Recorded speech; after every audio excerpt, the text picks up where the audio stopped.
Kementerian Sumber Manusia KESUMA menyediakan kursus asas keselamatan dan kesihatan pekerjaan KKP secara percuma kepada 10,000 pemain industri pelancongan melibatkan peruntukan RM2.65 juta.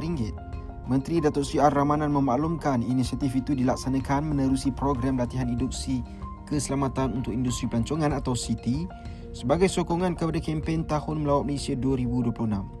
Dalam sektor pelancongan ni, dia termasuk pemandu pelancong, pengusaha pelancong, pekerja atau kontraktor serta kaki tangan dan penyedia penginapan. Semua grup-grup golongan ni akan mendapat tawaran daripada NIOSH untuk menjadi peserta supaya mereka boleh melaksanakan pekerjaan mereka mengikut KKP. KKP itu seperti yang saya katakan tadi, keselamatan dan kesihatan pekerja. Dana sebanyak 2.65 juta akan disediakan oleh NIOSH dan latihan ni adalah selama 7 jam bagi satu hari.